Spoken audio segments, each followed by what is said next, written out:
पूर्णात् पूर्णमुदच्यते पूर्णस्य पूर्णमादाय पूर्णमेवावशिष्यते। ओम शांति शांति शांति। नामापि ते च मधुरं मधुरं स्वरूपं कर्मापि ते च मधुरं मधुरा स्मृतिश्च। बुद्धिं प्रबोधय प्रभो मधुबोधशक्तिं विद्यां प्रयच्छ परमां परिभावयामि। कोमलं कूजयन् वेणुं श्यामलोऽयं कुमारकः वेदवेद्यं परं ब्रह्म भासतां हृदये मम। नारायणाखिलगुरो भगवन्नमस्ते नारायणाखिलगुरो भगवन्नमस्ते नारायणाखिलगुरो भगवन्नमस्ते। पृष्ठ मूल। सत्यम ज्ञानमनंतम ब्रह्म। यहाँ परमात्मा को सत्स्वरूप माना गया है।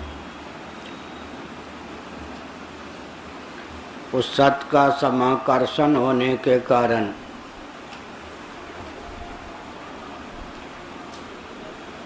असद्वा इदमग्रे आसीत। यहाँ पर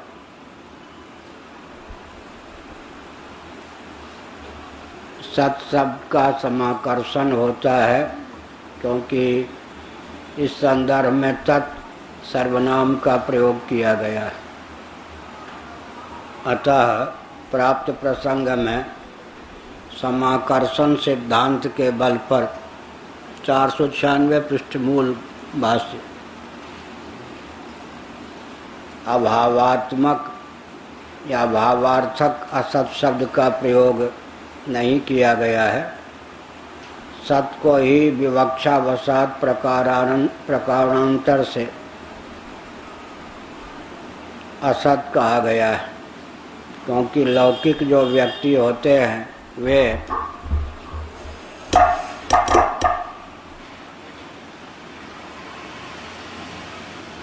पृथ्वी जल तेज जो रूपयुक्त पदार्थ हैं मूर्त हैं उनको सत समझते हैं क्योंकि उनकी दृष्टि के ये विषय बनते हैं। इनके मूल में जो अमूर्त पदार्थ है दृष्टिगोचर न होने वाला पदार्थ है जो कि वायु और आकाश का भी कारण अव्यक्त या व्याप्त है वह उनकी दृष्टि में असत है अर्थात विद्यमान रहता हुआ भी दृष्टिगोचर नहीं। लौकिक पुरुषों की मान्यता के आधार पर यहाँ सत को ही विवक्षावसात असत कहा गया है। असत का अर्थ अभाव मानने पर समाकर्षण सिद्धांत चरितार्थ नहीं होता। दूसरी बात यह है कि छांदोग्य श्रुति में तो असत कारणवाद का निराकरण किया गया है। कथम असता सत जायेत। ये संत बैठे हैं तो इधर आकर बैठो। कथम असता सत जायेत, भला असत से सत कैसे उत्पन्न हो सकता है। इस प्रकार अभावात्मक जो असत पदार्थ है जो केवल शब्द मात्र ही है,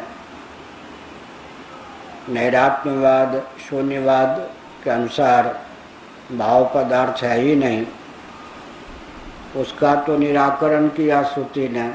जिसका निराकरण किया श्रुति ने उसी का प्रतिपादन कैसे कर सकती है श्रुति। अतः सत का समाकर्षण करके असत का अर्थ भी सत्परक ही करना चाहिए जैसा कि भगवान भाष्यकार ने किया भी है। अर्थात नाम रूप का जो व्याकरण है विस्तार है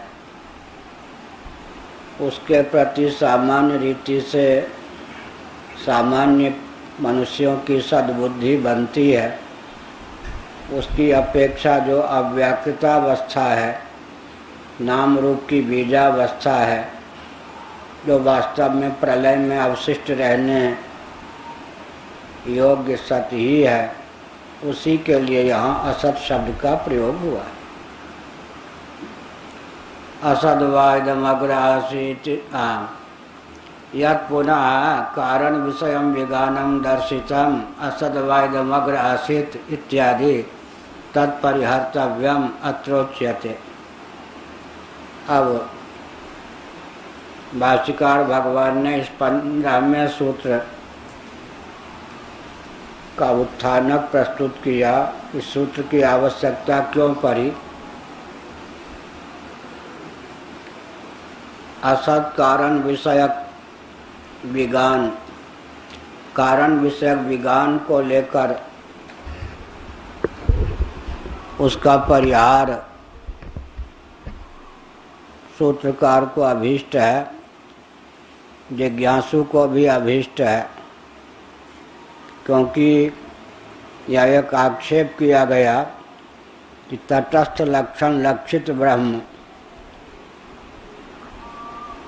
जगत के ऊपर निर्भर करता है, अर्थात उसके लक्षण का निर्धारण यतो वायुमानि भूतानि जन्माद्यस्य यतः आदि वचनों के आधार पर जगत पर निर्भर है, सृष्टि पर निर्भर है।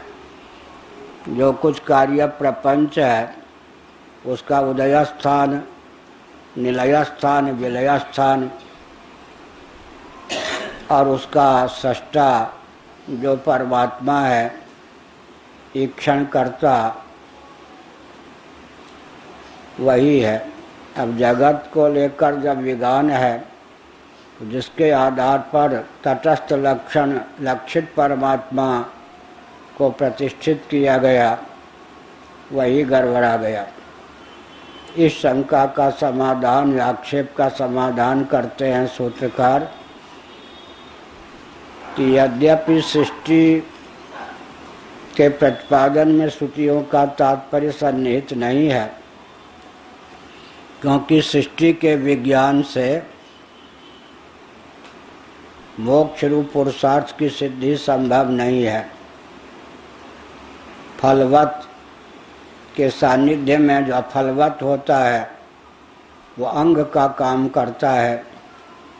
ब्रह्म के विज्ञान से तो कैवल्य मोक्ष की प्राप्ति संभव है। उस विज्ञान में अंगभूत होकर सृष्टि प्रतिपादक वचनों की सार्थकता है। जब सृष्टि का निरूपण प्रयोजन ही नहीं है, तब प्रश्न उठता है कि उसमें विज्ञान भी हो तो हमारे लक्षण में कोई विसंगति नहीं आती, क्योंकि अगर केवल सृष्टा के रूप में हम परमात्मा को मानते तब विसंगति होती। हम तो उपादान कारण के रूप में भी मानते हैं और प्रसंगानुसार हम स्वरूप लक्षण लक्षित ब्रह्म को भी स्वीकार करते हैं।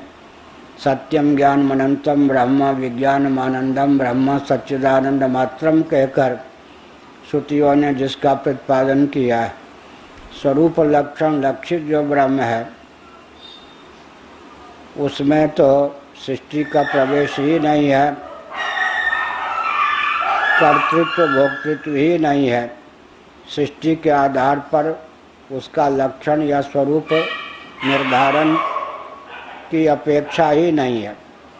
इसलिए स्वरूप लक्षण लक्षित ब्रह्म ही हमारा मुख्य प्रतिपाद्य है। उसके निर्धारण में सृष्टि की आवश्यकता ही नहीं है। लेकिन फिर भी आक्षेप का परिहार ऐसा होना चाहिए जो आक्षेपकर्ता को भी समझ में आवे। तो उस दृष्टि से कहा गया कि जो सृष्टि परक श्रुतियों में विज्ञान का आक्षेप किया गया, वास्तव में वह भी नहीं है। मुख्य विज्ञान तो यही है कि एक ओर परमात्मा को सत कहा गया, दूसरी ओर असत कहा गया। तो सत असत नहीं हो सकता, असत सत नहीं हो सकता, ना सतो विद्यते भावो ना भावो विद्यते सतः। ऐसी स्थिति में अत्यंत विरुद्ध बात कही दी गई। अगर वह परमात्मा सत है तो असत नहीं हो सकता, असत है तो सत नहीं हो सकता, और असत ही है तो उससे सृष्टि की उत्पत्ति कैसे होगी, क्योंकि अभाव से भाव की समुत्पत्ति नहीं हो सकती। इसका उत्तर दिया गया कि लक्षण साम्य से वस्तु साम्य का नियम निर्धारित होता है। अगर सत और असत का लक्षण एक ही सिद्ध होता हो तो असत पद से भी सत ही ग्रहण करने योग्य है। इस दृष्टि से समाकर्षात् कहा गया। असद वा इदमग्र आसीत, इदम अग्रे असत आसीत, वा वही के अर्थ में ले सकते हैं। निस्संदेह सृष्टि संरचना के पूर्व यह सब असत था। वर्तमान जो सृष्टि है वह रचना के पूर्व असत ही थी, या जगत पहले असत था। असत का अर्थ है परिलक्षित नहीं था तो, लेकिन आजकल भी बोलते हैं matter can neither be created nor destroyed. किसी भी पदार्थ की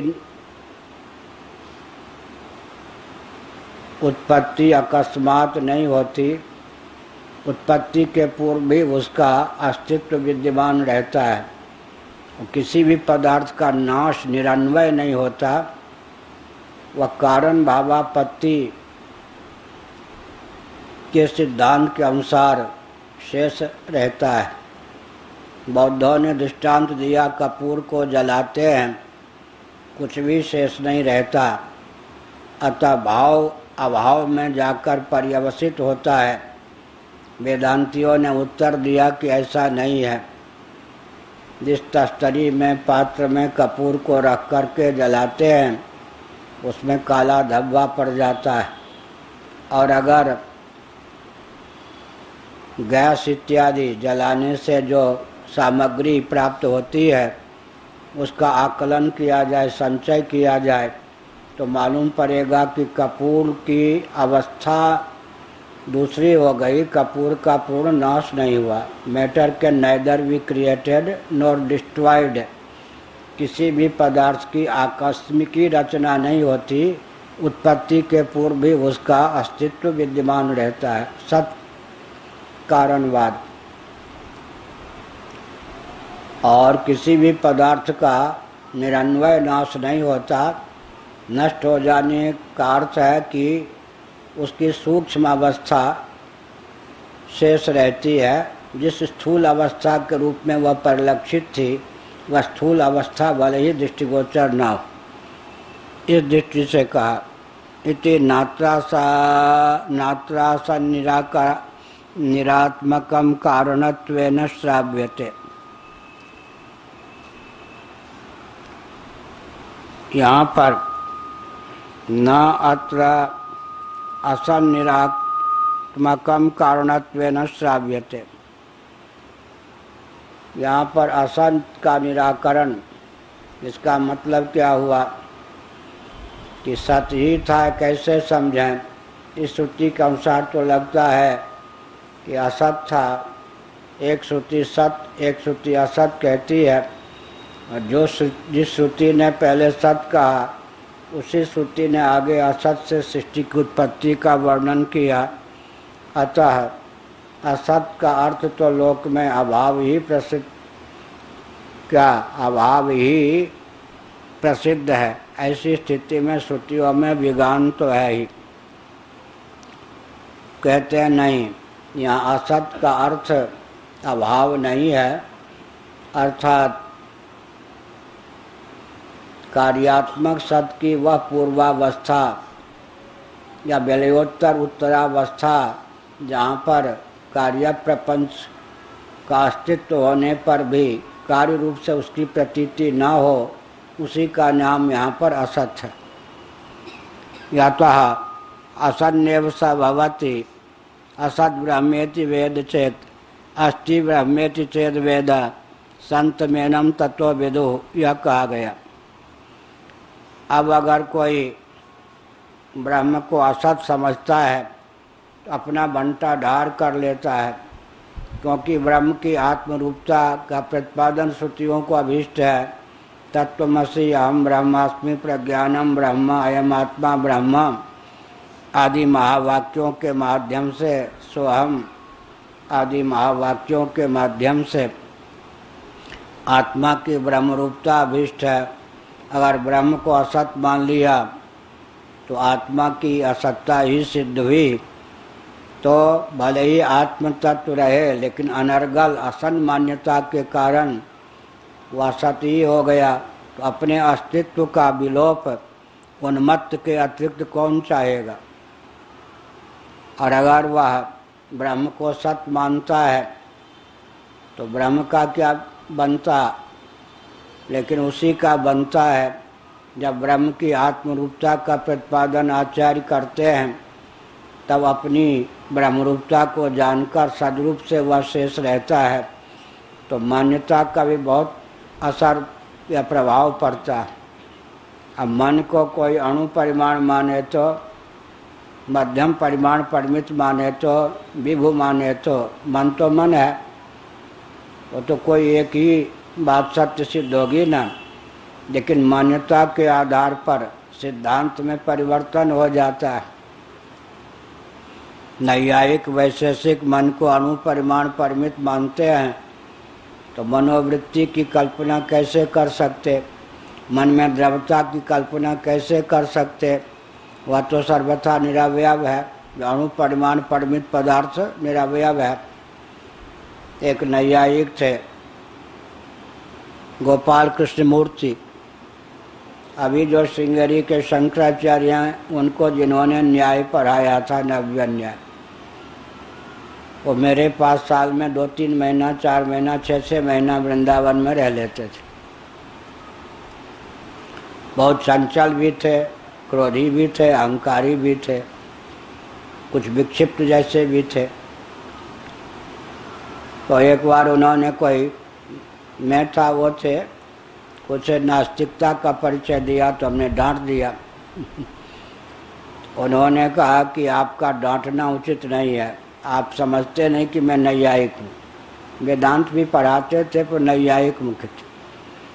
हम नैयायिकों का मन अणु परिमाण परिमित होता है। हम ईश्वर को मान लेते हैं, यह क्या ईश्वर पर कम अनुग्रह है। हमारा मन द्रवित हो ही नहीं सकता, हम स्वभाव से कठोर होते हैं। अणु परिमाण परिमित जब हुआ ना मन, तो द्रवता को कैसे प्राप्त होगा। इसलिए हम नास्तिकता का परिचय दे दें, कठोरता का। भक्ति के विरुद्ध कोई बात कहें, हम पर नाराज मत होइए, हम नैयायिक हैं। हंसी हो गई, ठीक है बात। अरे तुम मन को अणु परिमाण परिमित मानो, सचमुच में अगर मन अणु परिमाण परिमित नहीं है, तुम्हारे मानने से क्या हो। वेदांती मध्यम परिमाण परिमित कार्यकोटि का मानते हैं।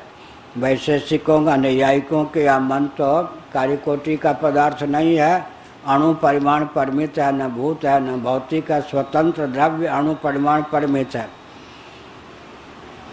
द्रव्य गुण कर्म सामान्य विशेष समवाय अभाव उनके पदार्थों के प्रभेद हैं। उसमें पृथ्वी जल तेज वायु आकाश दिक् काल आत्मा मन, ये सब द्रव्य के प्रभेद होते हैं उनके यहाँ। अब वेदांती मध्यम परिमाण परिमित मानते हैं तो रो भी सकते हैं, हंस भी सकते हैं, तदाकार उनकी मनोवृत्ति भी हो सकती है। एक व्यक्ति ने वैशेषिक दर्शन पर जो शंकर मिश्र का भाष्य है उसका अनुवाद किया।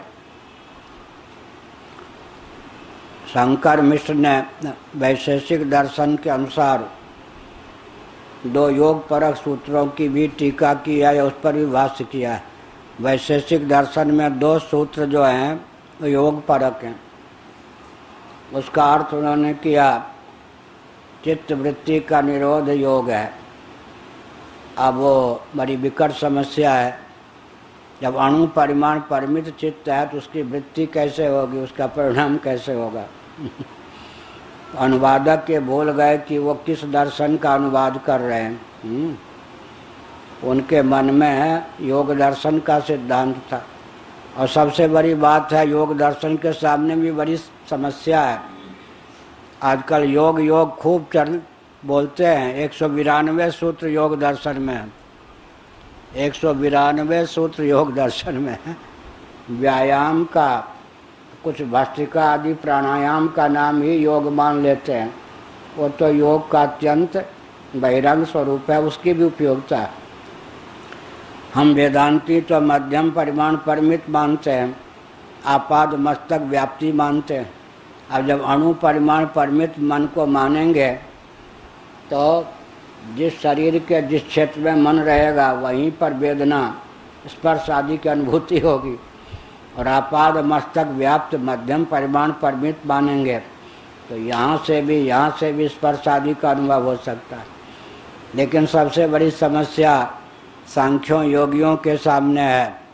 उनका मन या चित्त या अंतःकरण तो व्यापक है और उन्होंने लिख दिया है योग क्या है, चित्त वृत्ति का निरोध है। पहले तो वृत्ति सिद्ध करो फिर निरोध सिद्ध करना।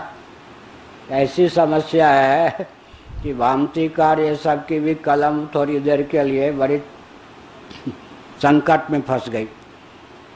योग दर्शन पर टीका लिख रही थी। अब वेदांतियों का मन होता, चित्त होता तो मध्यम परिमाण परिमित होता, लेकिन वो तो योग दर्शन का चित्त है। वहाँ है कि एक नहीं, दो नहीं, तीन नहीं, चार नहीं, पांच प्रकार की वृत्तियाँ होती हैं। प्रमाण, विपर्यय, विकल्प, निद्रा, स्मृति। चित्त की 5 वृत्तियाँ होती हैं। पहले चित्त की वृत्ति तो सिद्ध करो तब निरोध सिद्ध करोगे।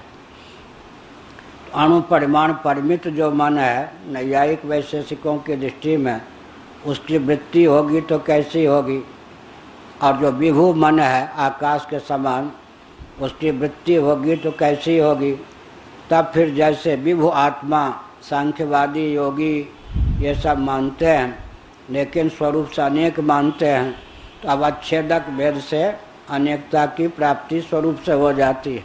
हमारे यहाँ औपाधिक भेद है, उनके यहाँ अवच्छेदक भेद से आत्मा की अनेकता स्वतः सिद्ध है। तब अवच्छेदक भेद से जैसे आकाश क्या है, विभु है, तो घटाकाश उसकी वृत्ति मान ली जाएगी। वृत्ति माने परिणाम, तो परिणाम तो सीधे आकाश का होगा नहीं, विभु है तो क्या मानेंगे? वैसे आकाशाद वायु वो प्रक्रिया अलग है। तो आकाश का परिणाम जैसे जल से तरंग या बुदबुद प्रकट हो जाए उस प्रकार तो आकाश का परिणाम होगा नहीं।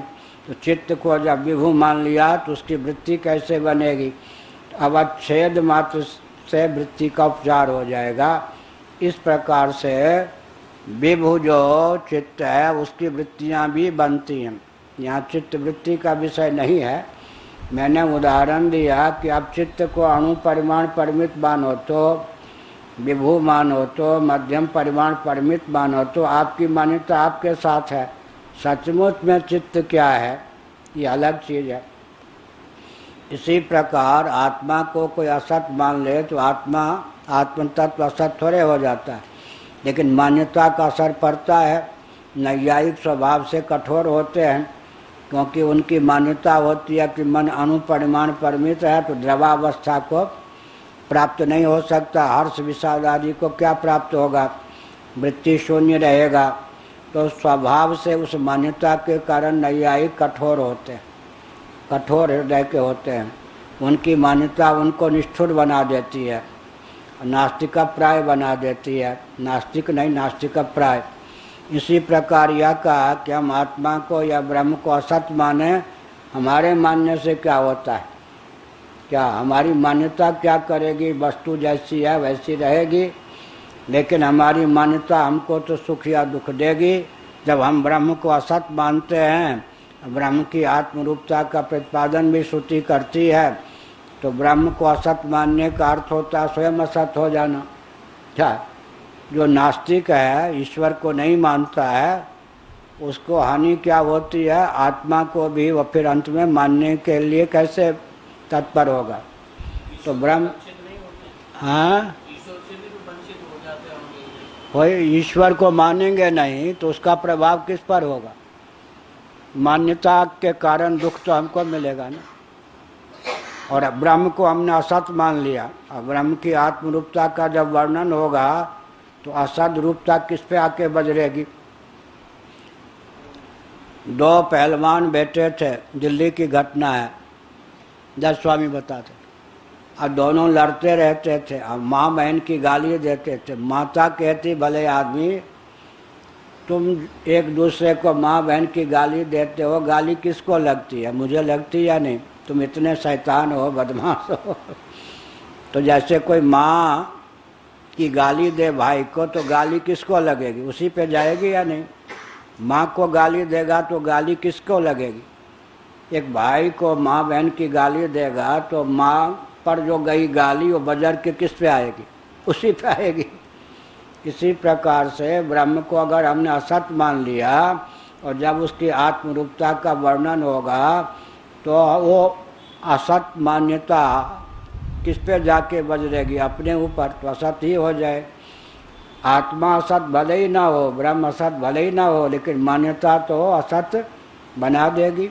अगर हमने ब्रह्म को सत समझा तो मान्यता क्या करेगी, ब्रह्म की आत्मरूपता का जब वर्णन होगा तो हमको ही सदरूप से ख्यापित करेगी। ईश्वर का क्या बिगड़ेगा।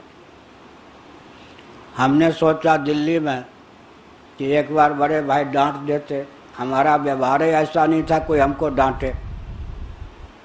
अब कोई दुष्टता के कारण डांट दे तो उसका क्या दोष है। मेरा व्यवहार ऐसा नहीं था कोई डांटे, कोई अध्यापक या गार्जियन, कभी कोई डांट खाने का अवसर ही नहीं मिला।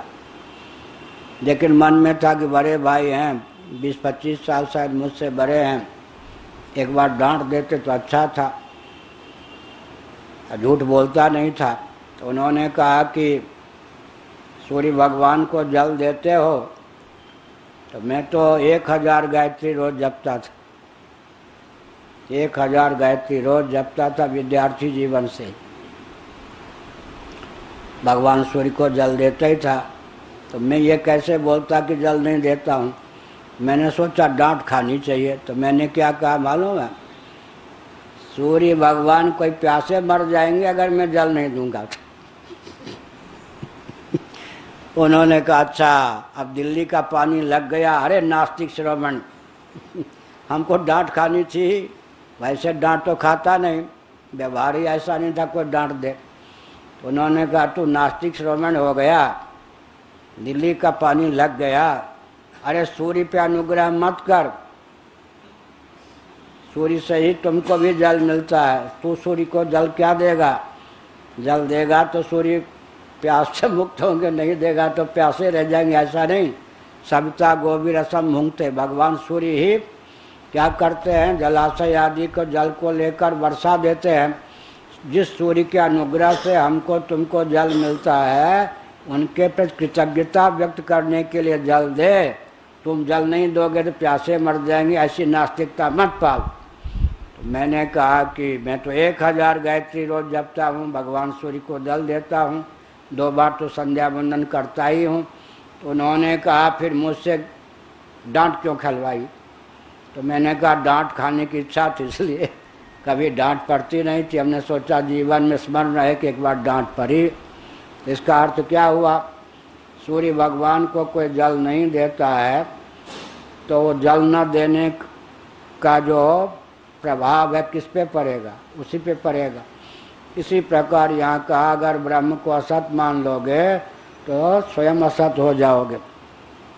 इसीलिए जो असत ब्रह्म को मानता है स्वयं असत हो जाता है। अस्ति ब्रह्मेति चेद वेदा संत मेनम तदो विदुः। इसीलिए महापुरुषों ने बताया है अगर कोई ब्रह्म को सत समझता है तो स्वयं ही सत होता है। इसीलिए मान्यता का प्रभाव तो पड़ता है, वस्तु अपनी जगह जैसी हो वैसी रहे।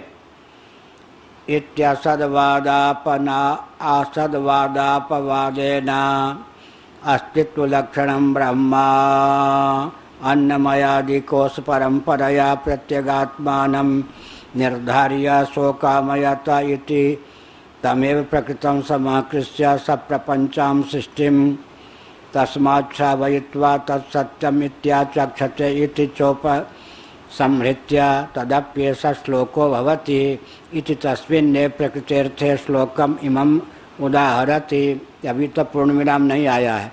हसद्वा इदमग्र आसीत इति अब आ गया। अब यहाँ पर कहते हैं ऐसा कहकर श्रुति ने तो स्वयं ही असदवाद का निराकरण किया है। असदवाद का निराकरण करने वाली श्रुति असदवाद को ख्यापित कैसे करेगी? असत शब्द का प्रयोग कर देने से ही श्रुति असदवाद का ख्यापन करने वाली है, यह तथ्य सिद्ध नहीं होता। असदवाद का अपवादन किया, निरसन किया, अस्तित्व लक्षण ब्रह्म को सिद्ध किया, परोवरीय क्रम से अन्नमय कोश परंपराया अन्नमय को पहले आत्मत्वेन स्वीकार किया।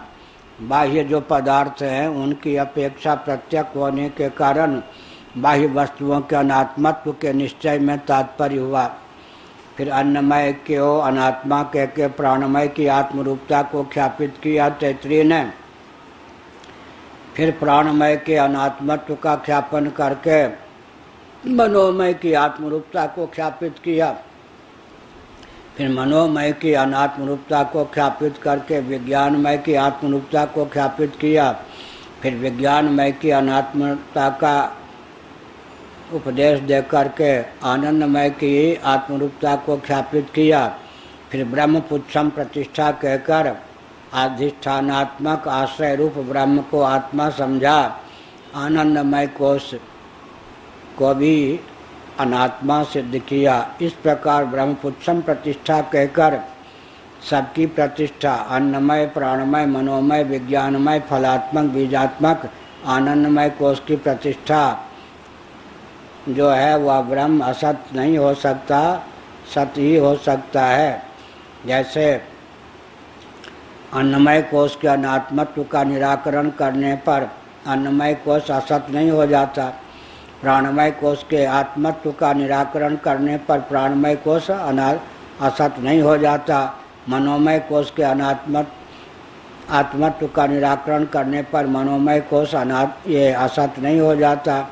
इसी प्रकार विज्ञानमय कोश के आत्मत्व का निराकरण करने पर विज्ञानमय कोश कोई असत नहीं हो जाता।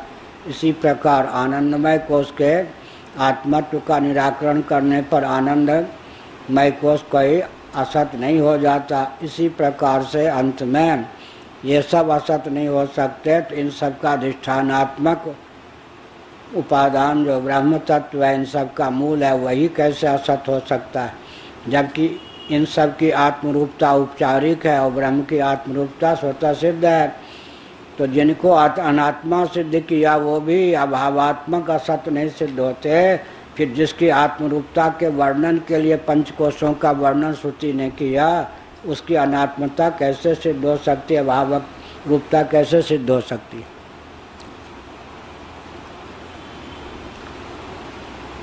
तो वही कोश परंपराया प्रत्यगात्मान निर्धार्य, उस ब्रह्म की प्रत्यगात्म रूपता का निर्धारण किया गया। सो कामयत, अब यहाँ कहा गया उसने काम आत्मा स्वरूप ब्रह्म ने, ब्रह्म स्वरूप आत्मा ने। ब्रह्म का लिंग अलग है, आत्मा का लिंग अलग है, इसीलिए कहा वो ब्रह्म स्वरूप आत्मा ने क्या किया? ईक्षण किया। इति तमेव प्रकृतम समाकृष्य, वही तो हुआ ना, ब्रह्म की आत्मरूपता का प्रतिपादन किया। वह ब्रह्म कोई परोक्ष नहीं, साक्षात अपरोक्ष प्रत्यगात्मा स्वरूप है। ऐसा जो ब्रह्म आत्मा स्वरूप उसने ईक्षण किया, कामना की, उसी को प्रकृत प्रसंग में रखकर समाकृष्य कर्षण करके, समाकर्षात जो लिया ना, उसी शब्द को ले लिया भाष्यकार ने। सप्रपंचाम सृष्टिम तस्मात् श्रावयित्वा, प्रपंच सब प्रपंच सृष्टि का उसी से अभिव्यंजन ख्यापित किया, उसका श्रवण कराया। इस प्रकार से आकाश वायु आदि उसी आत्म तत्व से प्रवृत्त हुए, इनकी उत्पत्ति हुई, अर्थात उसी ने, उस ब्रह्म स्वरूप आत्मा ने आकाश को उत्पन्न किया, तदनंतर वायु को उत्पन्न किया, तदनंतर तेज को उत्पन्न किया, तदनंतर जल को उत्पन्न किया, तदनंतर पृथ्वी को उत्पन्न किया। यद्यप आकाश से वायु, लेकिन ईक्षण करता तो ब्रह्म ही मान्य होगा। आत्मस्वरूप ब्रह्म स्वरूप आत्म तत्व ने जिस प्रकार आकाश को रचा, उसी प्रकार तदनंतर वायु को रचा, तदनंतर तेज को रचा, तदनंतर जल को रचा, तदनंतर पृथ्वी को रचा। तत्सत्यम इत्याचक्षते, अब तत् को कर्षण किया, वह सत्य इस प्रकार कहा जाता है। तत् का प्रयोग फिर किया, वह जो आत्म तत्व है ईक्षण करता, वह वास्तव में सत्य कहा जाता है।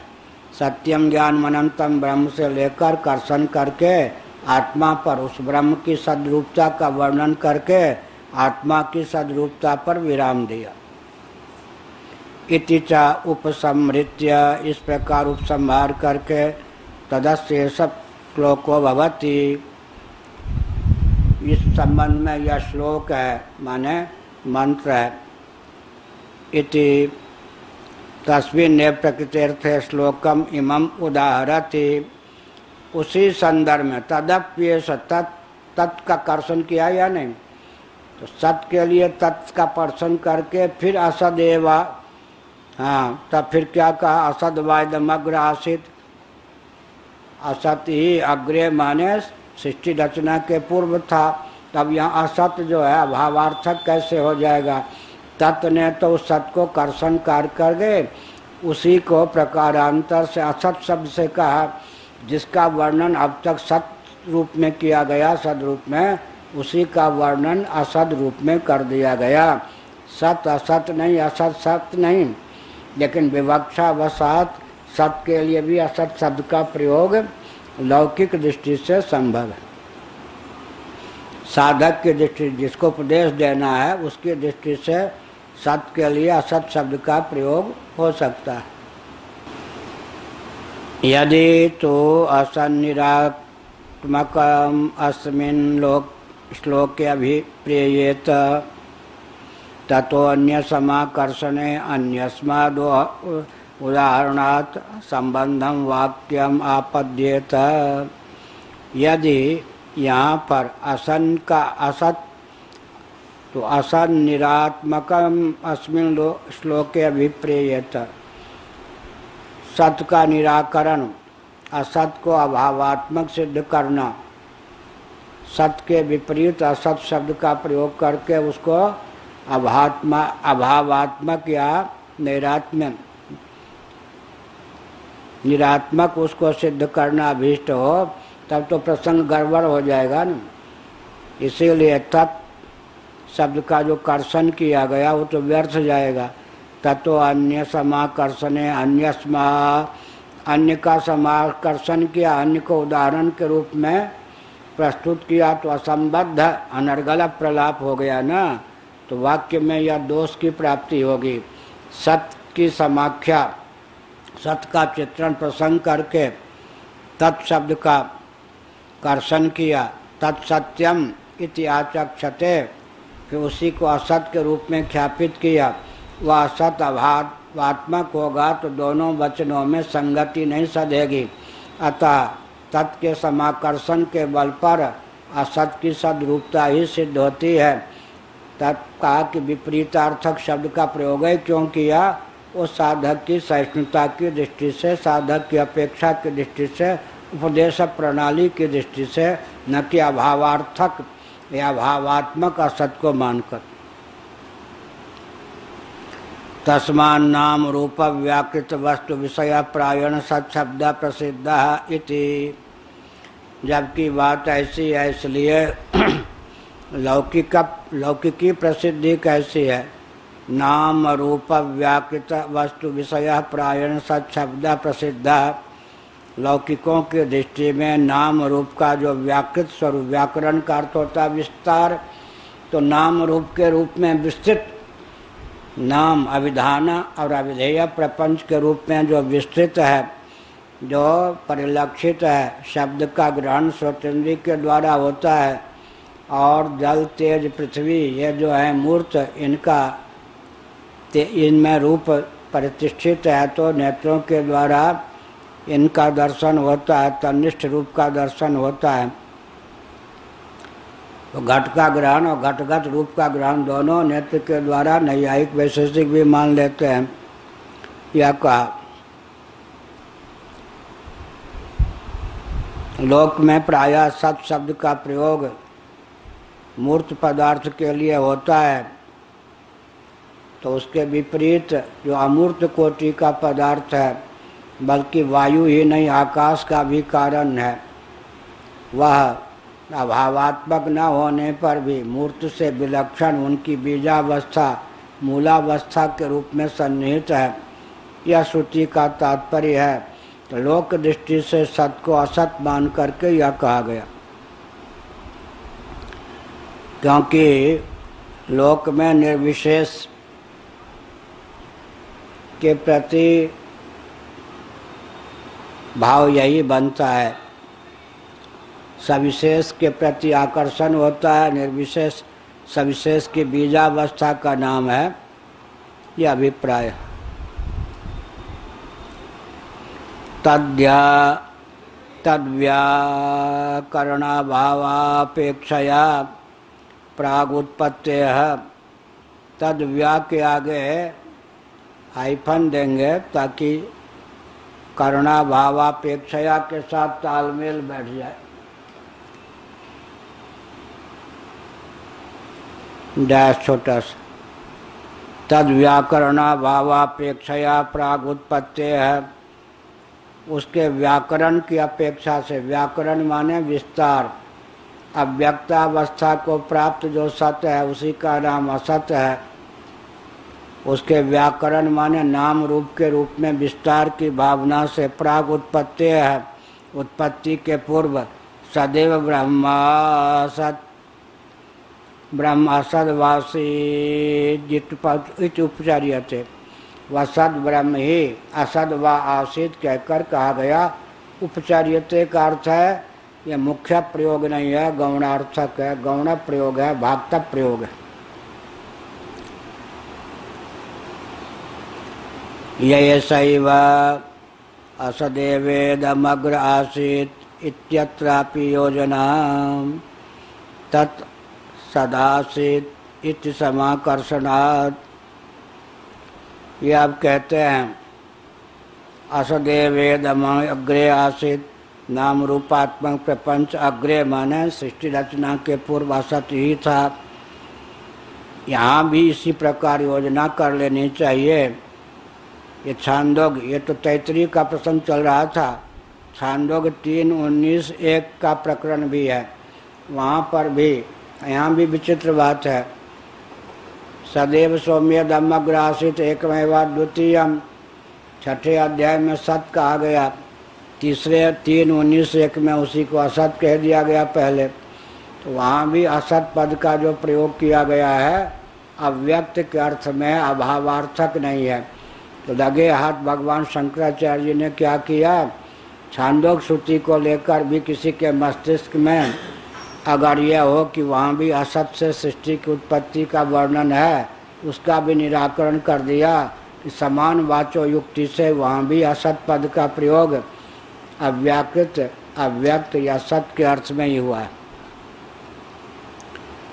तत्सदासीत व सत्थ समाकर्षणात्, क्योंकि यहाँ का समाकर्षण न्याय वहाँ पर भी, वहाँ तो लेंगे सदैव सौम्यदमग्र आसित वक्ष्यमाण वचन के अनुसार, वहाँ पर कर्षण करके वहाँ पर अव्याकृत के अर्थ में असत शब्द का अर्थ मानेंगे।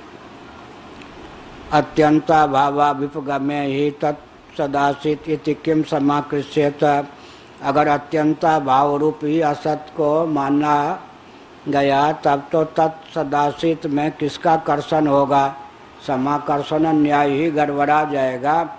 इसलिए अत्यंत अलग अलीक या सत या भाव कोटि का असत पदार्थ यहाँ नहीं है, बल्कि सदरूप जो व्याकृत पदार्थ है व्यवहारक्षम, उसकी बीजावस्था के रूप में सत ही असत पद से ख्यापित किया गया।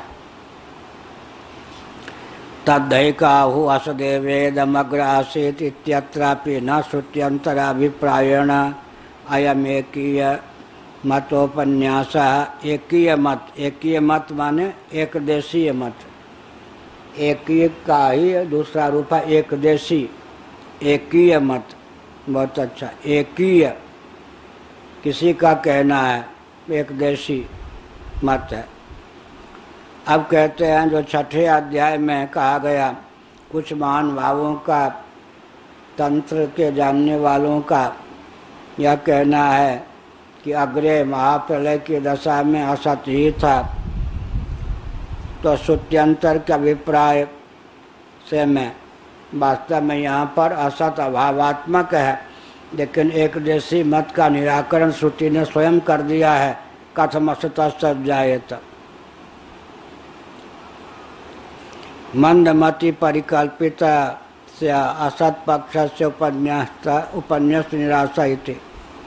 अच्छा हाँ, वहाँ पर क्रियायाम एवं वस्तुनि विकल्प से असंभवात। अब कहना चाहिए कि क्रिया में जो है विकल्प संभव है, न कि वस्तु में। क्रिया में विकल्प संभव होता है। क्या है क्रिया में विकल्प?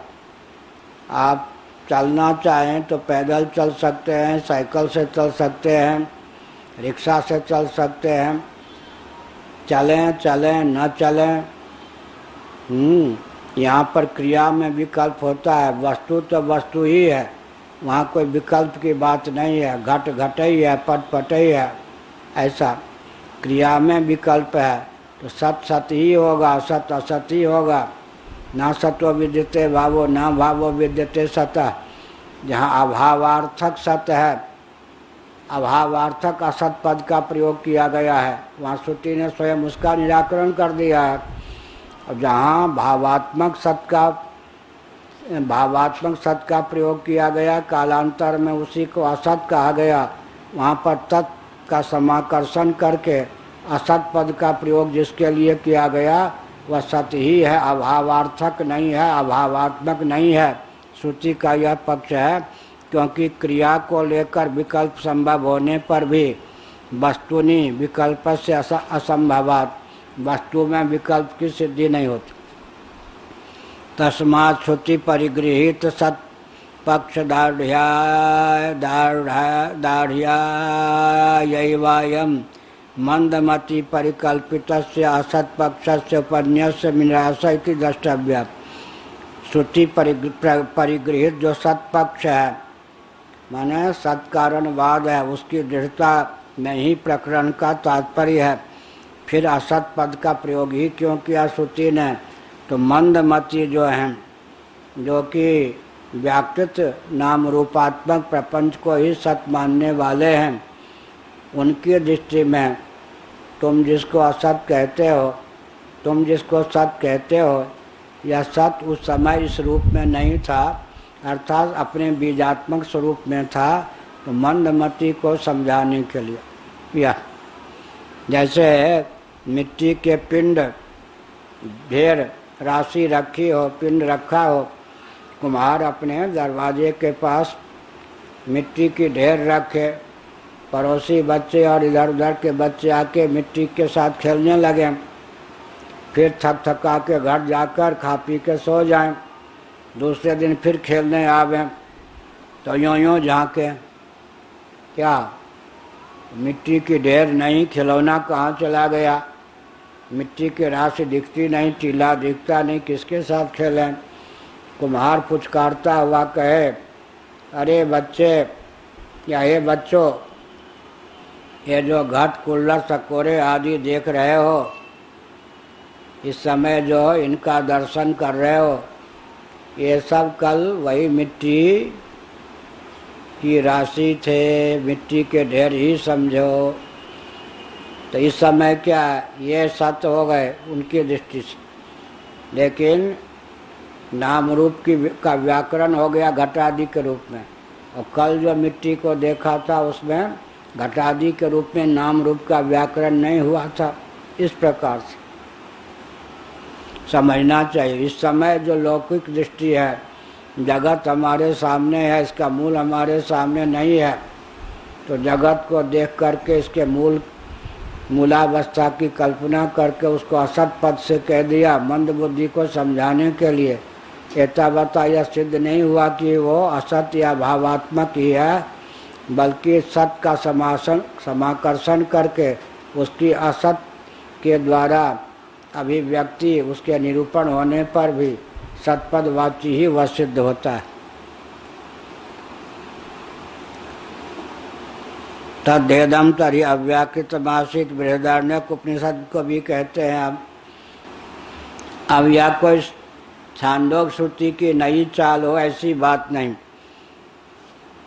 यह तैत्रीय उपनिषद की नई चाल हो, यह बात नहीं। जैसे तैत्रीय में असत था ऐसा कहा गया, तो छांदोग उपनिषद में भी तो असदेवेदमग्रासित कहा गया।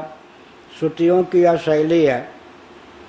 और सदैव सौम्यदमग्रासित भी कहा गया, यहाँ सत्यम ज्ञान अनंतम ब्रह्म भी कहा गया, असदैव आसित भी कहा गया।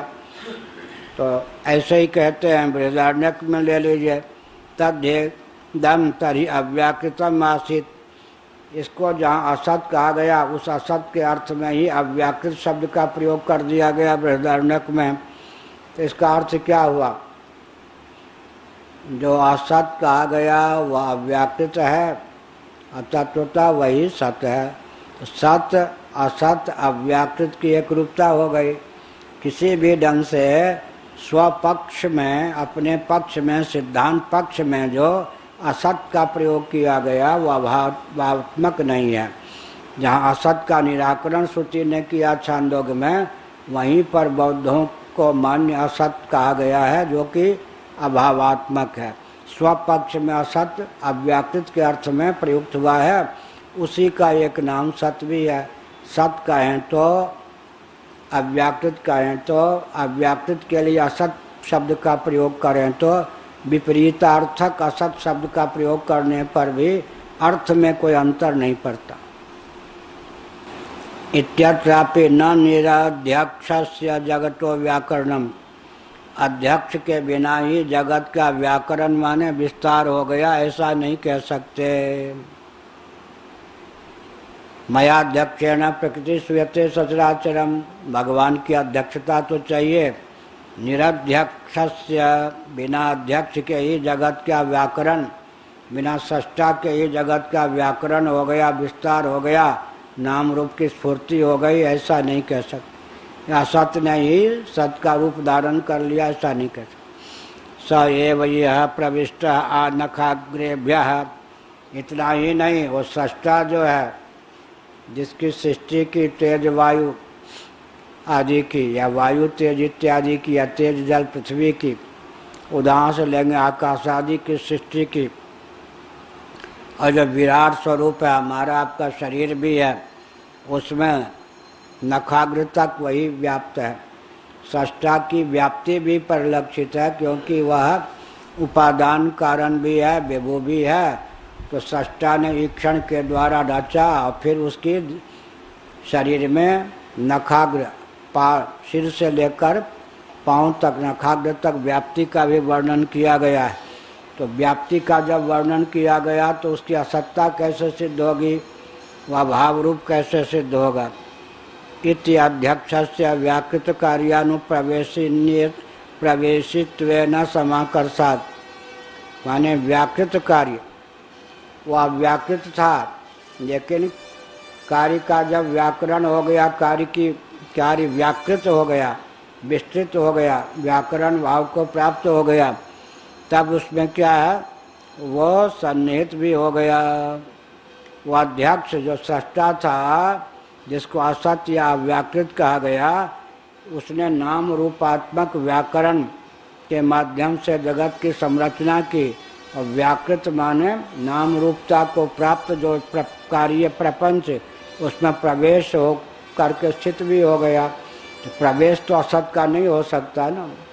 और नख से लेकर शिख तक उसका प्रवेश है अपने शरीर में, और समष्टि जगत में भी है। जैसे मिट्टी जब घट हो जाए तो घट में मिट्टी का प्रवेश होता है या नहीं, और तंतु हो जाए पट तो तंतुओं का पट में प्रवेश होता है या नहीं, सुवर्ण हो जाए आभूषण तो आभूषण में सुवर्ण का प्रवेश होता है या नहीं। तो ये तो ऐसा सुवर्णकार जो निमित्त भी हो, आभूषण का उपादान भी हो, तो ब्रह्म तो वैसे ही है। वो सृष्टा जो है सृष्टि में अनुस्यूत होता है, प्रविष्ट होता है। प्रागेव विद्यमानत्वात्, आकाश में भवन की रचना हुई, फिर क्या कहते हैं, आकाश भवन में प्रविष्ट हो गया। अरे पहले से ही था, उसी में आकाश बना। लेकिन यहाँ प्रवेश दो प्रकार का होता है। एक सामान्य रूप से सूर्य व्याप्त है, उसकी रश्मियाँ व्याप्त हैं। एक दर्पण के योग से सूर्य का उसमें विशेष रूप से प्रवेश होता है।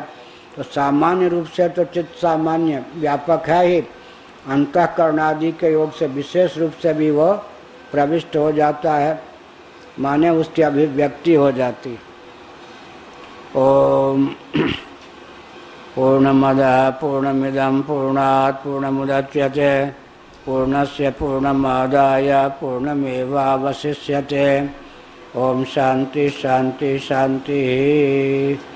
नामापि ते च मधुरं मधुरं स्वरूपं कर्मापि ते च मधुरं मधुरा स्मृतिश्च। बुद्धिं प्रबोधय प्रभो मधुबोधशक्तिं विद्यां प्रयच्छ परमां परिभावयामि। नारायणाखिल गुरो भगवन् नमस्ते, नारायणाखिल गुरो भगवन् नमस्ते, नारायणाखिल गुरो भगवन् नमस्ते। हर हर महादेव। प्रसाद पाइए।